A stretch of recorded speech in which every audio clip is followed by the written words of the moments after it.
Yo, what's up, what's up, what's up? This your boy Big Miz from the zoo, and I'm back with another story, y'all. And this situation right here takes place in Valdosta State Prison, level 5 camp.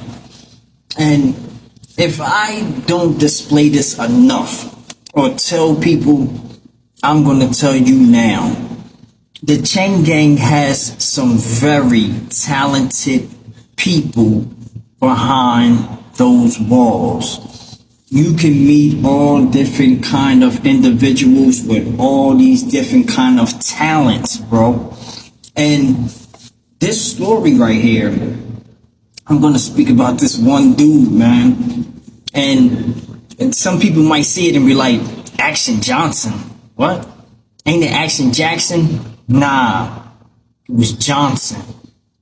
This dude was Action Johnson. And if he gets you with his twist, he is so talented with telling stories and also with lying. And with that deadly twist, he will have you standing there in some corner or in the day room and by the back wall for like an hour and a half, telling you a situation that sounds so cinema, and with his cinematic tone and his delivery and how he slurs over some words and then speaks some so pure and crisp. And it was the tone for me. And when he comes slide up and I know he about to say some BS, man, I'll be like, nah, I ain't gonna front. He had me every time. I'll be sitting there listening, like locked in to these stories. And then usually he'll let me know he just overheard that. You know what I'm saying? Or this is what his detail officer said. But he's saying it like he was in there. You know what I'm saying? Whether it was a war going on, somebody done popped on an officer, the officers done popped on some inmates, like all different type of stuff. He'll come with so many stories that don't make no sense, man. But man, I was in a hole. And I was chilling, like I ain't gonna front. Like I was in there for a good minute at this point, maybe probably like at the 2-month mark. And I already had my room laced out how I wanted it, you know what I'm saying, with some extra blankets on the floor so I can walk around with my socks on or without them if I wanted to. In my window, I had open boxes of soap so the air can hit the soap box and it'll just flow through and give that good smell. I had some incense that I roll up the tissue and roll some Muslim oils. I had them on deck too, just in case. And I had my room set up a certain way. I had my CL20s inside my locker box when I open up the locker box and have it set up where it's in the corners inside of a toilet roll on each side, you know what I'm saying? So I have a little base tube and everything. And like for the most part, I had my situation set up for me behind there. I didn't have no cellmate for a minute, but boom, I hear the door. They coming in and I'm looking, I'm like, oh, what they got you in the hole for, man? And so he's sitting up there with his hands back like this, putting his hands through the door so they can take the handcuffs off of him. And he went on to telling me a story about the situation that he wanted to tell me about. He said it was a all-out war going on. And like people were running and all that. And I was like, hold up. Take me from the top. Like, yo, what exactly happened, bro? And he said this, bro. You were in believe me if I told you. When I came into the dawn, chaos ensued. Thon knives out. Like 50 people going to war. Buys being cut. He'll being pie with all different type things. My token vault. True man, you fled. in the blood. As you're coming across the door, you're hearing so much yelling. People are hanging all the time. Well, man. You seemed bang doors trying to get in so we could get away from the massacre that's exuding in the door. You're talking vad står kvarnit så you see. Is going may hang the roster the prison. You weren't and believe it. And this sounded so interesting, man. Like, he had me locked in off the rip. But I was like, yo, hold up. Because if this is going to be a whole movie, wait until after Chow.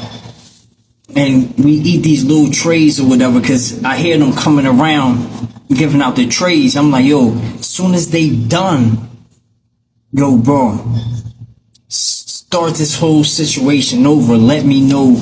You know what I'm saying, where it took place. I was like, you had walked smooth in the dorm right off detail and saw this? And he was like, yeah, man. Like, it was a crazy situation, something that he ain't never saw in his life. He wasn't prepared for this to happen.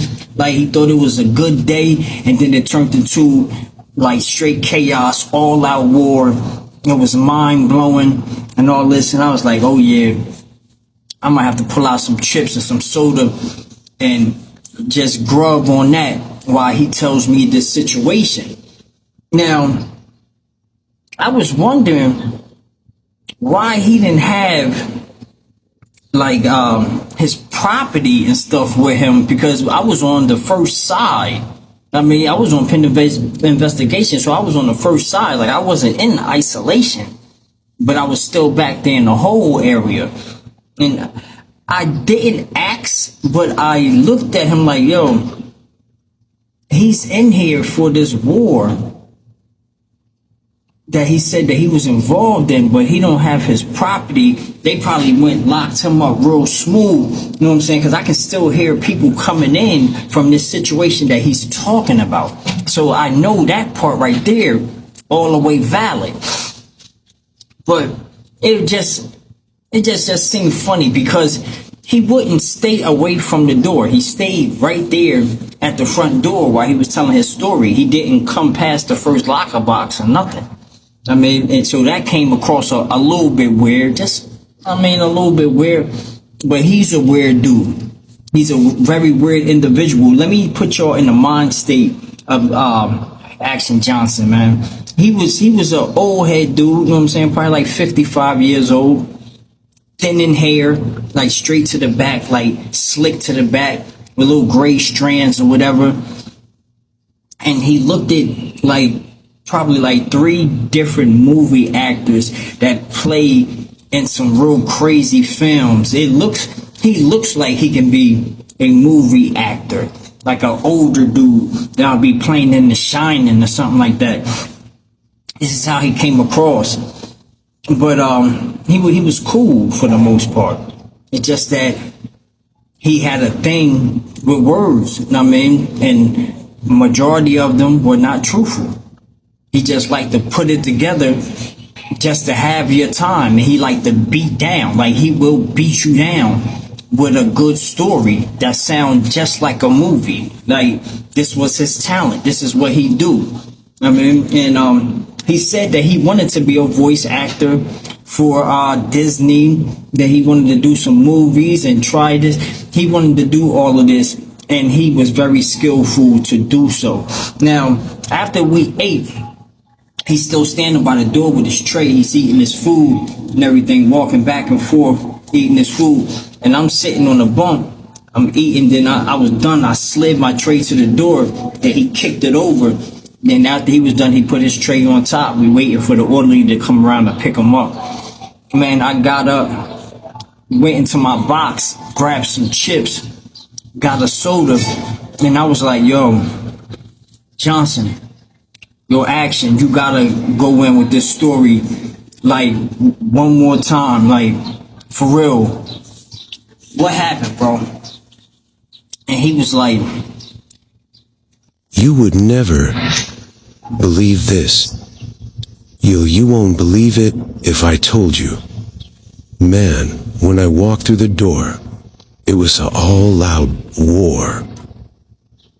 I saw people scrambling, trying to get to their sails.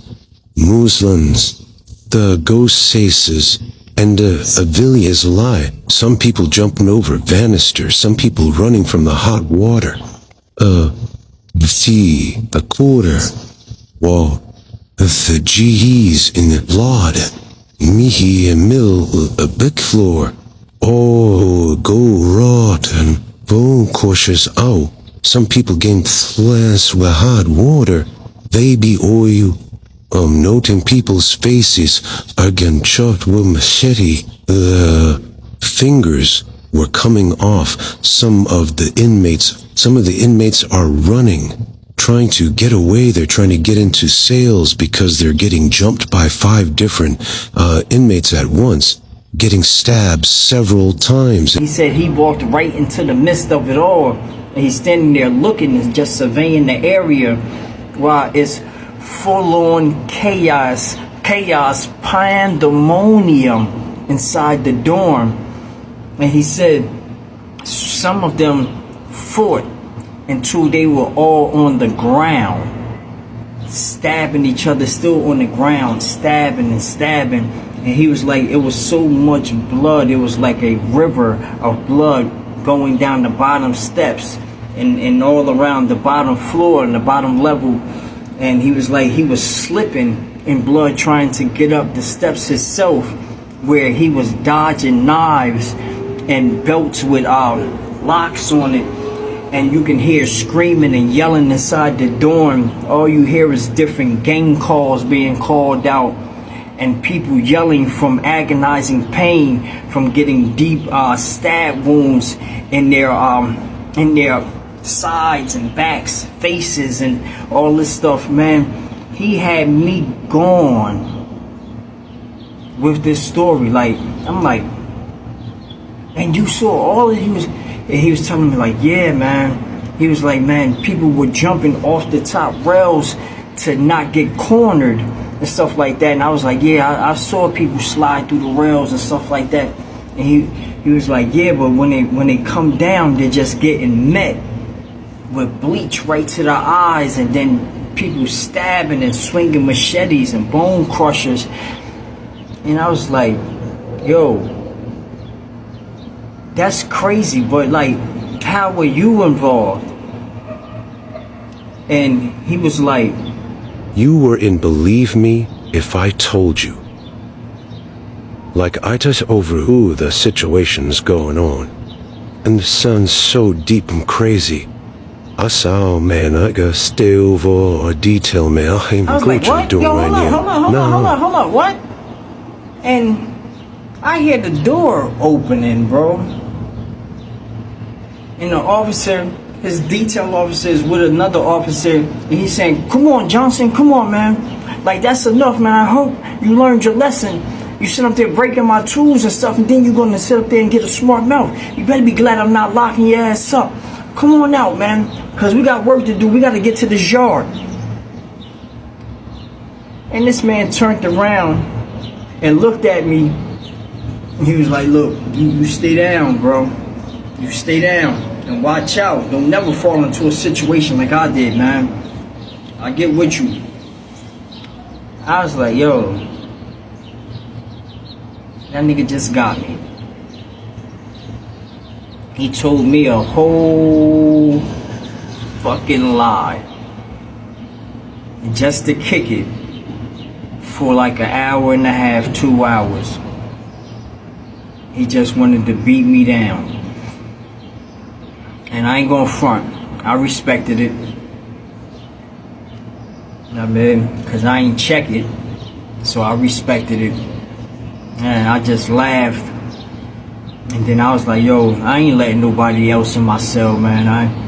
Like, that was enough for me for a good minute. Just that little couple hours with Action Johnson was enough for me, man. And I stayed back there for probably like a couple more months. And a lot of other things took place. And I'm going to give you all these stories and these situations, like sporadically here and there, what took place. But to survive back in these holes, in isolation, in these different camps in Georgia, man, it takes a unique person. You gotta have the gall to survive back there, because you gotta do a lot of improvising, a lot of strategizing, and time management, so you won't be just sitting on idle time and dwelling in your thoughts, because that's when some things that shouldn't come up will come into your mind, and that can make a long trip. But let me tell y'all something. If you do the right things outside, man, find something safe to do, approach life in a whole different manner, in a whole different light,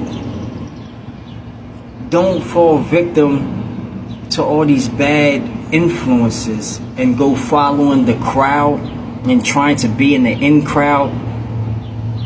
You won't even have to have these type of problems. You won't have no stories like I do, and you won't have to try to figure out how to survive in a prison's isolation dorm. That won't be something that you will have to go through. So please just take heed to these stories, no matter how lighthearted they can get at sometimes. Just know this is a very dangerous place, and it's some very dangerous things going on there on a daily basis. And at this time, it's extreme violence. And the Department of Corrections, the Georgia Department of Corrections, the CHAINGANG, to this day, the death toll is at a blaring rate. And I just want to bring forth awareness of the dangers of inside the prison system, the Georgia Department of Corrections. This is your boy Big Miz from the Zoo. If you like these videos, you like these stories, please, whatever you do, punch that like button and kick a comment. Punch the like button, kick a comment. This your boy Big Miz from the Zoo. I'm gone.